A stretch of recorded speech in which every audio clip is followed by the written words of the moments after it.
"Grandma, that filter makes you look ridiculous. Do you even know how to edit?"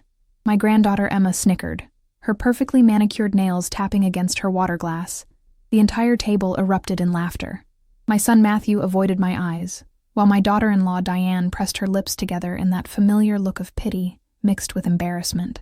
I felt the heat rise to my cheeks as I clutched my phone beneath the table, the device that had become both my salvation and, apparently, my family's greatest source of amusement. What they didn't know was that the bank had just deposited $42,000 into my account that morning. What they couldn't see was the email from Vogue requesting an interview. What they would soon discover is that at 67 years old, I, Eleanor Mitchell, had built something they couldn't begin to comprehend. 6 months earlier, I wouldn't have known what a filter was. Now, I was running a digital empire from the same kitchen table where I once helped them with their homework. Life has a way of surprising you when you least expect it, especially when everyone has already written your final chapter for you. This is the story of how I went from a grieving widow with an empty house to a content creator with over 500,000 monthly views. This is the story of how I stopped being just poor old Grandma Eleanor and reclaimed my voice, my dignity, and ultimately, my family's respect. But most importantly, this is the story of how I finally learned to stand up for myself after a lifetime of putting everyone else first. It began 13 months ago, on the 1-year anniversary of Harold's death. My husband of 42 years had passed suddenly from a heart attack while working in the garage. One moment he was fixing our old lawnmower, and the next he was gone. The children helped with the funeral arrangements, of course. Matthew handled the finances. His wife Diane organized the service, and even my granddaughter Emma, then 17, helped select the photos for the memorial video. After the funeral, they all returned to their busy lives. Matthew and Diane lived across town, consumed with their high-powered careers and Emma's college applications. They called occasionally, visited on holidays, and sometimes invited me for Sunday dinner. I understood. They had their own lives to lead, but understanding doesn't make the silence of an empty house any easier to bear. On that anniversary morning, I woke up feeling particularly alone. The house seemed to echo with memories. I could almost hear Harold's heavy footsteps in the hallway, almost smell his coffee brewing in the kitchen. I sat at our dining table, staring at the empty chair across from me, when my phone buzzed with a text from Matthew. "Mom, we can't make dinner tonight. Emma has college interview prep. Rain check? Love you." I typed back, "Of course, love you too," with shaking fingers, then set the phone down. Another night alone. Another microwave dinner for one. Another evening of silence interrupted only by the ticking of the grandfather clock Harold had restored for our 25th anniversary. I don't know what possessed me to pick up the iPad that Matthew had given me to stay connected. I rarely used it except for occasional video calls with the family or looking up recipes. But that day, I needed something. A distraction, a connection, anything to drown out the deafening silence. I opened the YouTube app that Emma had shown me months before. She used it to watch makeup tutorials and something called vlogs. The screen suggested videos based on my sparse viewing history, mostly cooking demonstrations and gardening tips. But then, a thumbnail caught my eye. It was an older woman, perhaps in her 70s, talking animatedly about starting over at 65. Intrigued, I clicked. For the next 20 minutes, I was transfixed as this woman, Martha was her name, spoke candidly about losing her husband, feeling invisible to society, and how she'd found a new purpose by sharing her life online. She talked about something called content creation, and how she'd built a community of people who valued her wisdom, her humor, and her perspective. "We don't expire at 60, she said firmly into the camera. "We just begin a new chapter, and this chapter might be the most interesting one yet." When the video ended, I sat in stunned silence. Something in Martha's words had struck a chord. I found myself clicking on another video from her channel, then another.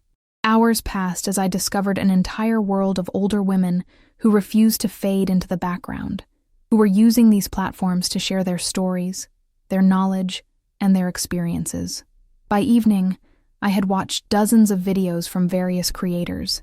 Some were professional-looking with fancy graphics and lighting. Others were simple, just a person talking candidly to their camera. But all of them had one thing in common. They had found a voice in a world that often seemed determined to silence people my age. That night, for the first time since Harold died, I didn't feel quite so alone. I slept dreamlessly and woke with an unusual sense of purpose. Over my morning coffee, I made a decision that, looking back, would change everything. I was going to start my own channel. I had no idea what I was doing, of course. I fumbled through setting up an account, using Harold's old reading glasses to see the tiny text on the screen. I named my channel Eleanor's Second Act. It seemed fitting. Then I sat at my kitchen table, propped up my iPad against a stack of cookbooks, and pressed record. "Hello," I said nervously to the empty kitchen. "My name is Eleanor Mitchell. I'm 66 years old, and yesterday was the 1-year anniversary of my husband's death." My voice broke, but I continued. "I don't know why I'm doing this exactly. I suppose I just needed someone to talk to. Maybe you do too. Maybe we can figure this out together. This business of starting over when you thought your story was already written." I talked for nearly 15 minutes, rambling about Harold, about the loneliness, about the strange feeling of being invisible once you pass a certain age. I didn't edit the video. I didn't know how. I just uploaded it directly, hands shaking slightly as I pressed the publish button. Then I closed the iPad and went about my day, convinced that no one would watch an elderly woman's unpolished ramblings. I was wrong. The next morning, I had 3 comments. Just 3, but they nearly brought me to tears. "Thank you for sharing your story, Eleanor. I lost my wife 2 years ago and still feel lost. It helps to know I'm not alone. I'm only 40, but I love your perspective. Please make more videos. My grandmother won't use technology at all. I wish she was brave like you." Brave? Me? The woman who needed her late husband to kill spiders and talk to repair people? The notion seemed absurd. Yet somehow, those 3 comments gave me the courage to make another video, and then another. I talked about mundane things mostly, gardening tips Harold had taught me, recipes I was adapting for one person, the bird feeder outside my kitchen window. I shared memories of raising Matthew, reflected on how neighborhoods had changed over the decades, pondered the challenges of aging in a youth-obsessed world. 3 weeks in, I had accumulated 27 subscribers. It wasn't much, but knowing that 27 people cared enough to want notifications when I posted made me feel less alone. I found myself thinking throughout the day, I should tell my viewers about this, as if I were having an ongoing conversation with faraway friends. About a month into my YouTube experiment, Emma came over to drop off a casserole Diane had made. She found me at the kitchen table, talking to my iPad about the difference between gardening now versus 40 years ago. "Grandma?" she called from the doorway, her voice tinged with confusion. "Who are you talking to?" I jumped, embarrassed to be caught. "Oh, Emma, sweetheart. I didn't hear you come in." She approached cautiously, peering at my setup with furrowed brows. "Are you making a video?" I nodded, feeling foolish under her scrutiny. "Just a little hobby I picked up. Keeps me busy." Emma picked up my iPad, examining the screen with the expertise of her generation. "You're on YouTube? Wait, you have subscribers?" Her tone contained equal parts surprise and amusement. "Just a few," I said defensively. "Nothing serious." Emma scrolled through my channel, her eyebrows rising higher with each swipe. "Grandma, these videos are, they're kind of what?"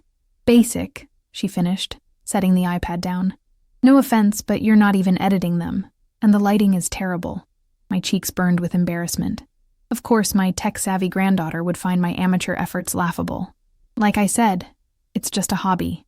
Emma's expression softened slightly. "Look, if you're serious about this, you need to at least learn some basics.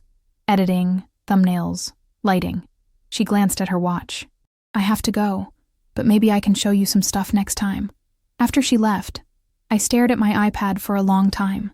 Emma's casual dismissal had stung, but it also sparked something in me, a determination I hadn't felt in years.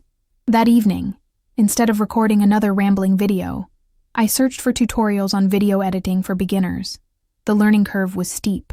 I stayed up until 1 a.m. watching tutorials, taking notes in the same careful handwriting I'd once used for grocery lists and birthday cards. The terminology was foreign: cuts, transitions, B-roll, color grading. But with each new concept, I felt a spark of excitement that had been absent from my life for too long. The next day, I drove to the electronics store and spent some of my modest savings on a better camera and a ring light the tutorials had recommended. The young salesman was patient, showing me how everything worked without the condescension I'd grown accustomed to from younger people. "My grandma wouldn't touch this stuff with a 10-foot pole," he commented as he rang up my purchases. "Maybe she just needs someone to believe she can," I replied. For the next 2 weeks, I immersed myself in learning. I downloaded editing software and practiced cutting together clips, adding simple transitions, adjusting audio levels. I experimented with camera angles and lighting. I even created thumbnails with text overlays, following step-by-step guides I found online. When I finally uploaded my first edited video, a kitchen tour with properly balanced audio and smooth transitions between rooms, the response was immediate and encouraging. "Wow, Eleanor, your production quality jumped dramatically.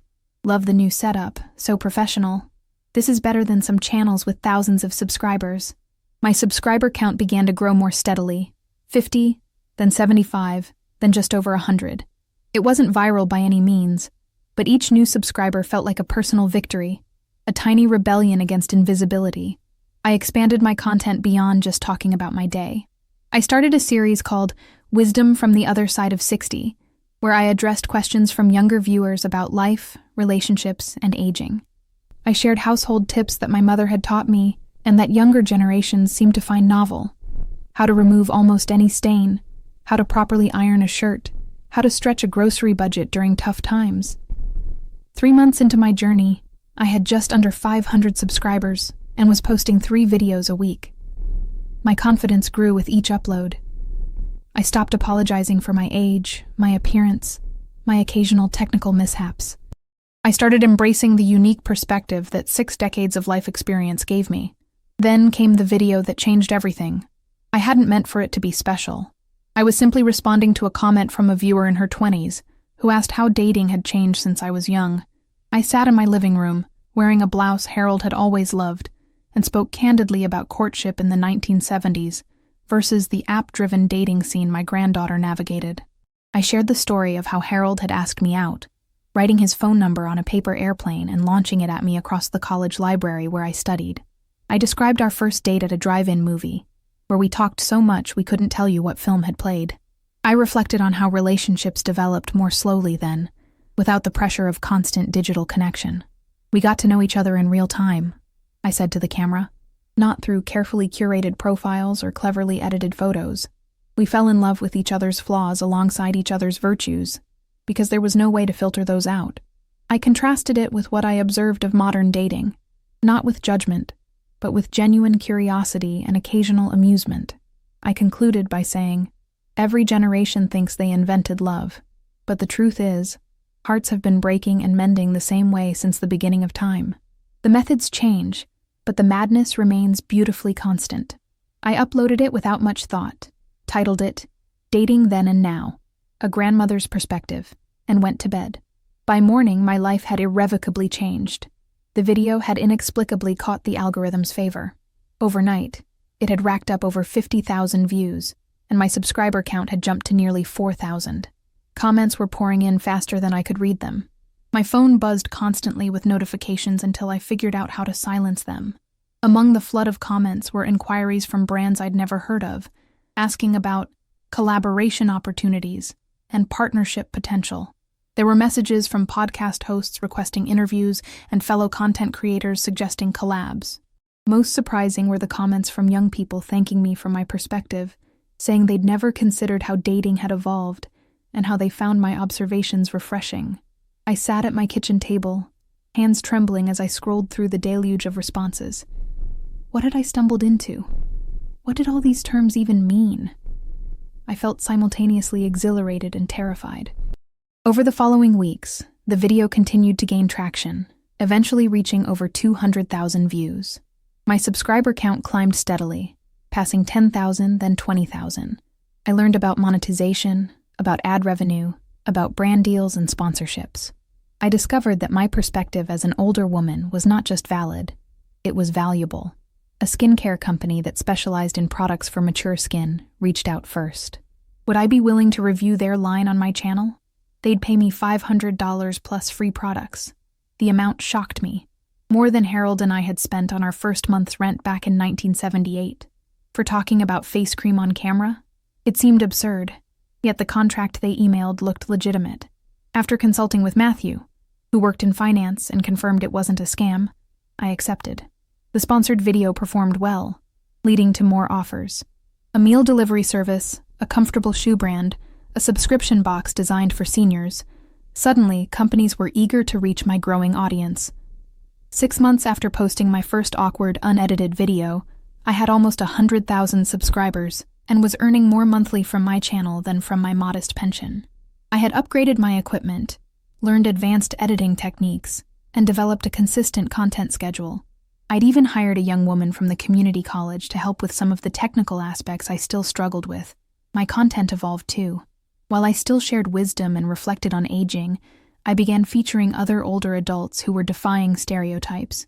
A 70-year-old competitive weightlifter, an 82-year-old travel blogger, a 69-year-old who had just launched a successful app.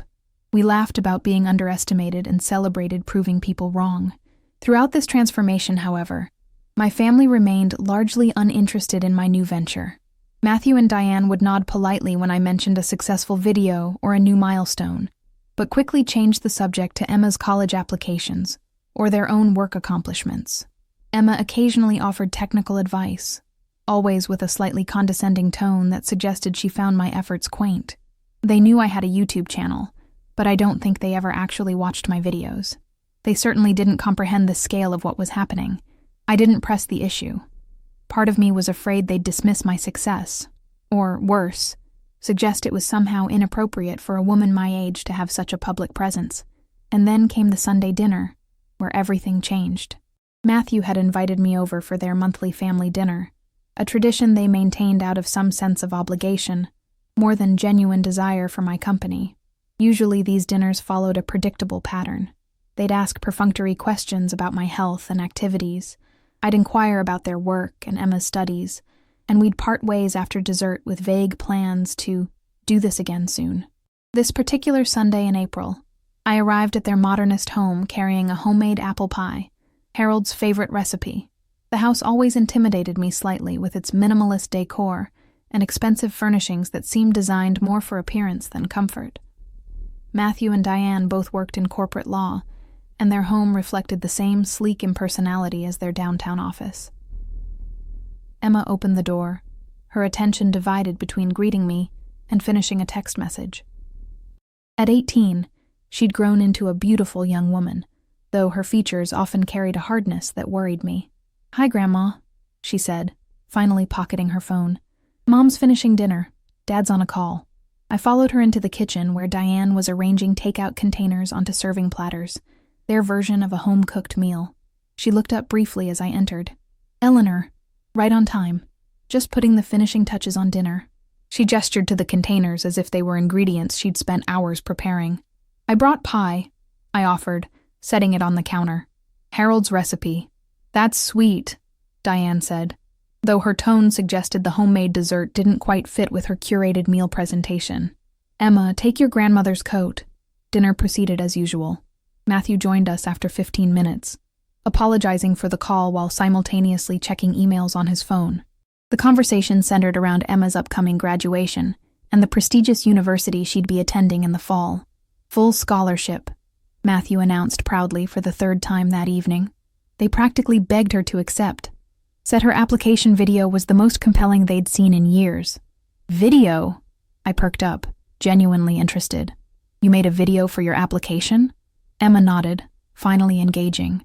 It was a visual essay about social media's impact on Gen Z identity formation. I shot and edited it myself. "That's wonderful," I said sincerely. "I'd love to see it sometime." Emma exchanged a quick glance with her mother, a look I'd grown familiar with over the months.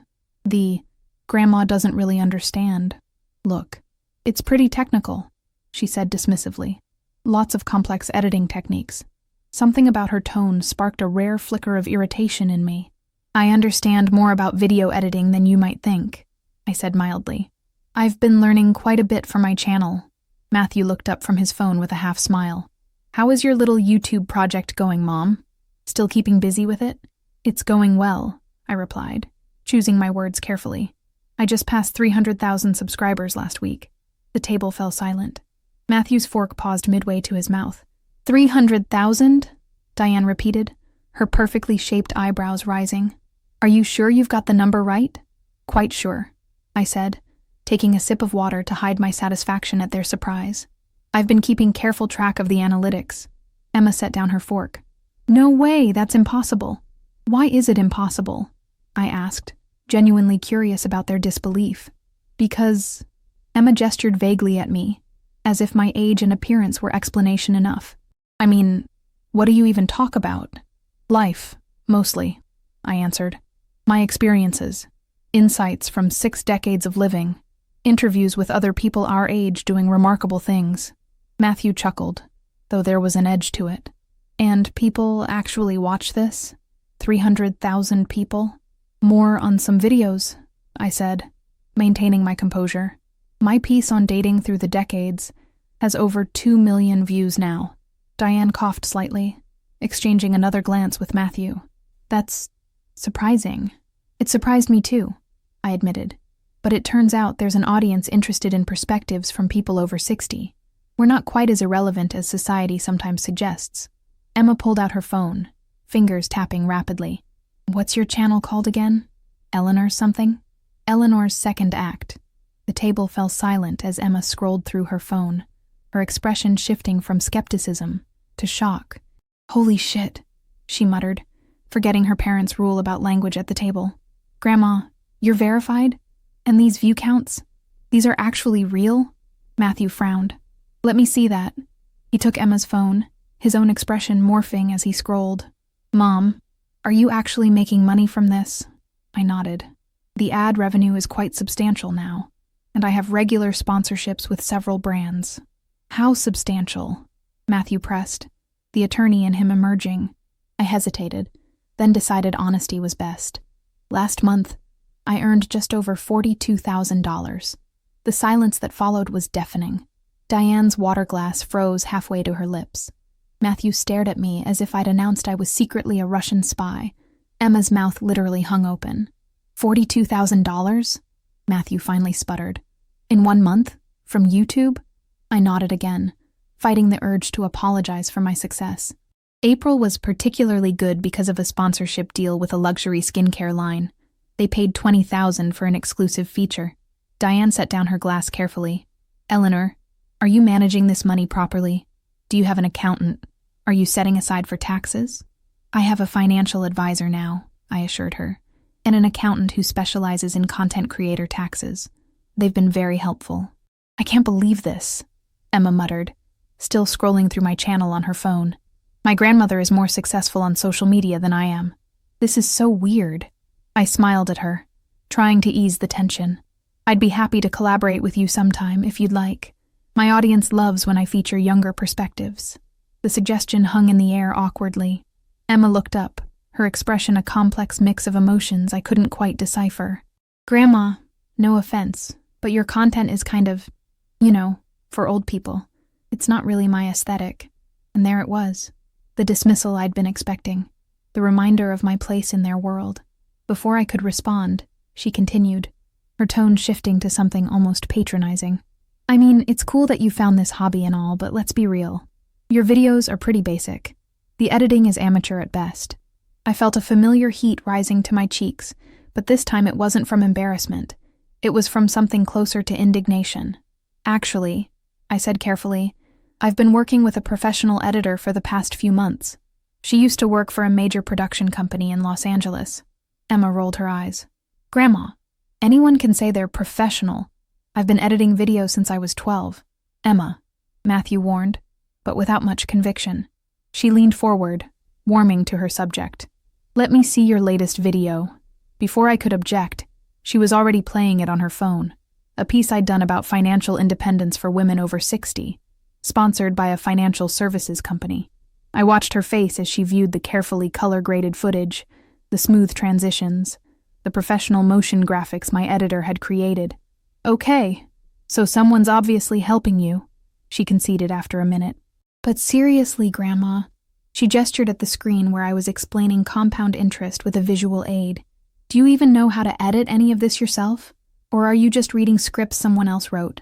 The condescension in her voice ignited something in me, a a quiet anger that had been building perhaps not just over months of dismissed accomplishments, but over years of being underestimated, overlooked, and relegated to the background.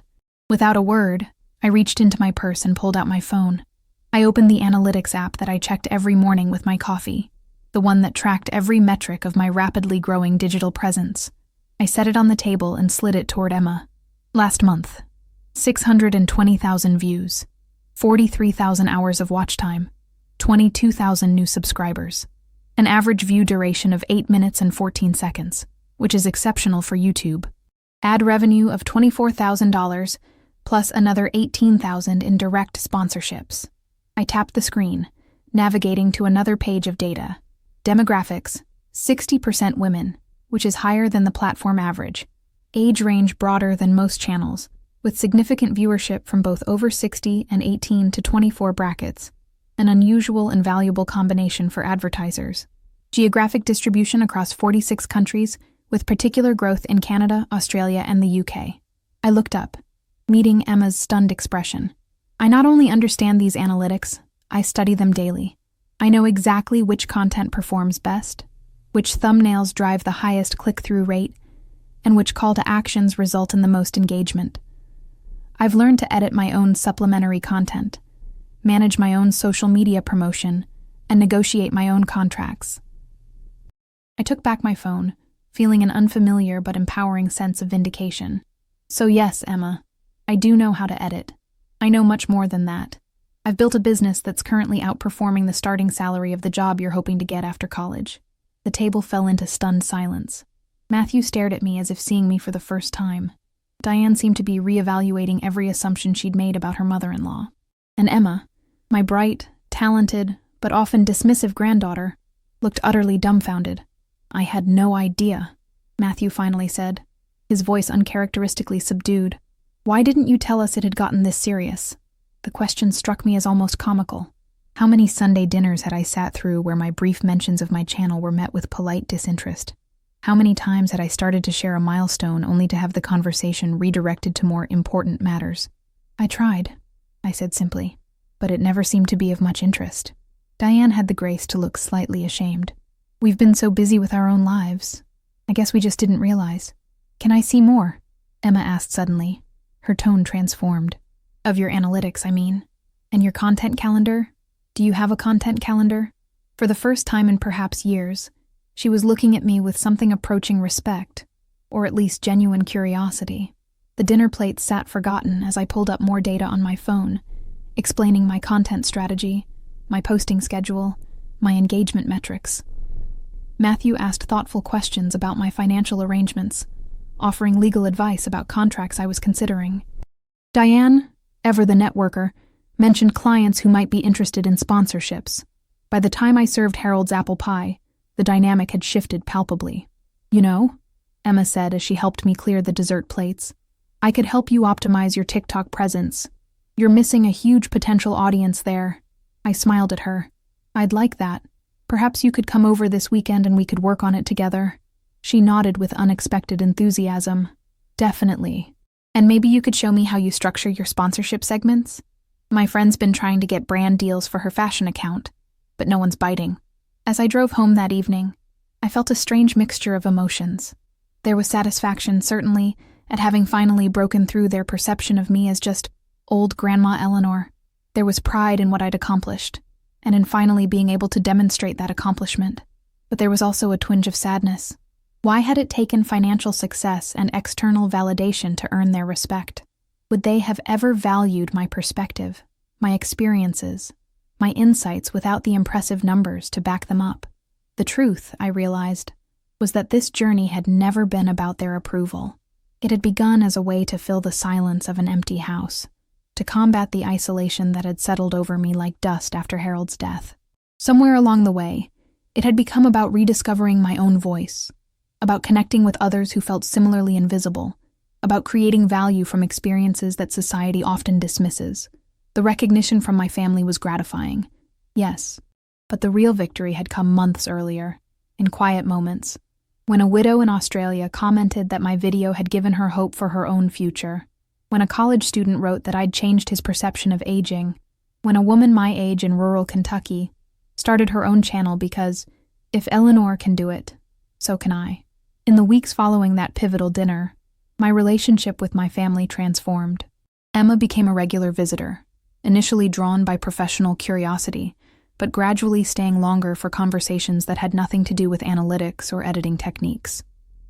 Matthew consulted me about a potential investment, acknowledging that I might have insights his younger advisors lacked. Diane invited me to speak at her women's professional network about digital entrepreneurship after 60. My channel continued to grow, surpassing 500,000 subscribers within the following month. I expanded my team, hiring a research assistant and a social media manager. I launched a podcast interviewing remarkable older adults who were redefining aging in various fields. I started a foundation to provide technology training and digital literacy programs for seniors in underserved communities. But perhaps the most significant change was internal. I stopped apologizing for taking up space, both online and in real life. I stopped qualifying my opinions with "at my age" or "from my old-fashioned perspective." I embraced the knowledge that my experiences had value not despite my age, but because of it. One evening, about 2 months after that Sunday dinner, Emma called me excitedly. "Grandma, you've been nominated for a Creator Award in the Breaking Boundaries category. It's a major industry recognition, like the Oscars of digital content." The ceremony was held in Los Angeles, in a gleaming venue filled with creators half my age or younger. Emma accompanied me, having helped select my outfit, an elegant pantsuit that acknowledged my age while still appearing contemporary. As we walked the red carpet, yes, an actual red carpet for YouTube awards, the world had certainly changed. I marveled at how different my life had become in just over a year. When they called my name as the winner, the applause was thunderous. I approached the podium, heart pounding, and looked out at the sea of faces, many of whom I recognized from their own channels and platforms. When I posted my first video at 66 years old, I was simply a widow trying to fill the silence of an empty house. I began. I had no expectations beyond perhaps finding a few people who might listen to an old woman's ramblings. I paused, taking in the moment. What I discovered instead was that age isn't the barrier we've been conditioned to believe it is. Experience isn't a liability. It's our greatest asset. Every wrinkle represents a lesson learned, a challenge overcome, a story worth telling.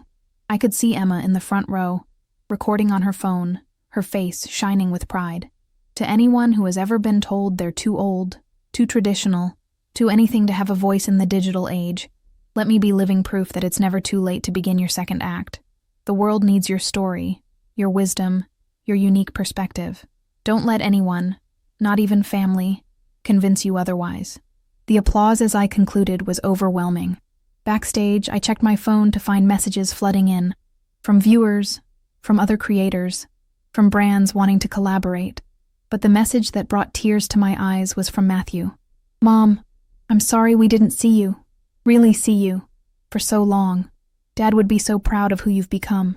We all are."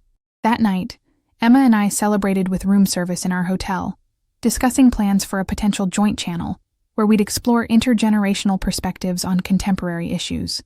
As she enthusiastically outlined her ideas, I thought about how far we'd come from, "Do you even know how to edit?" Life's greatest plot twists often come when you've been convinced your story is already written. At 67, when society expected me to quietly recede into the background, I found my voice, my purpose, and ironically, my family. Not the relationship I'd settled for, but the one I'd always deserved. If you've stayed with me through this story, I suspect you might be at a similar crossroads, underestimated, overlooked, perhaps even dismissed by those who should value you most. Let my journey be proof that it's never too late to rewrite your narrative, to demand recognition, to create your own measure of success. Our channel is approaching that critical milestone of 1,000 subscribers, which will open up even more possibilities for bringing stories like mine to audiences worldwide. If my experience has resonated with you in any way, please consider subscribing. Your support isn't just a number to us. It's validation that these stories matter, that voices like mine deserve to be heard. Because the truth is, we all have a second act waiting for us. Sometimes, we just need someone to show us it's possible. Someone who refused to believe that their most significant contributions were behind them. Someone who discovered that wisdom, when properly shared, is the most valuable currency in a world drowning in information but starving for insight. Thank you for listening to my story. I hope it inspires you to start your own.